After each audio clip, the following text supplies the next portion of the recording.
or something like that? Well, here in Michigan, we regard gambling as important, and we tax it. Did you know that? We tax it.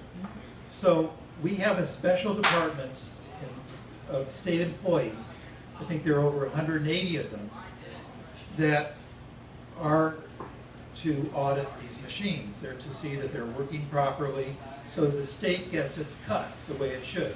The state should not be cheated. People shouldn't cheat with these gambling machines. And there's a set of laws to protect them. And if people commit fraud, they actually have some state police, a section of the state police that are trained to track that down. And in fact, people have committed fraud and people have been tried and convicted and are in jail for doing that with gambling machines. Do you know how many people we have hired in the state of Michigan for voting machines? None. There are no state police trained to deal with voting problems. When you call the police and you say, I have observed a violation of Michigan election law, they say, good luck. They're not going to intervene.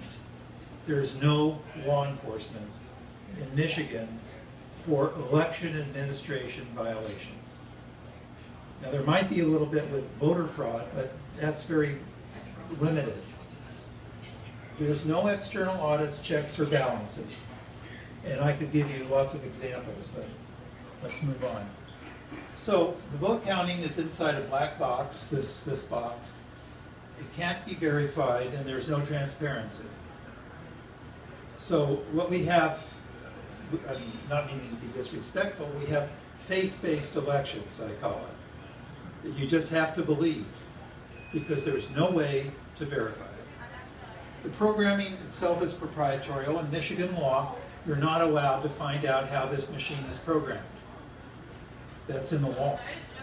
Technicians who program the ballots are not sworn officials, and as I've said, these are fairly easily hacked. I showed you this optical scan card. She said in this, it's 128K. Some of them are 256K now. If you change things, there won't be any tracks. So the wire seal, I think I pointed out, you can remove that with a screwdriver. Oops, I think I skipped one. The University of Connecticut and the University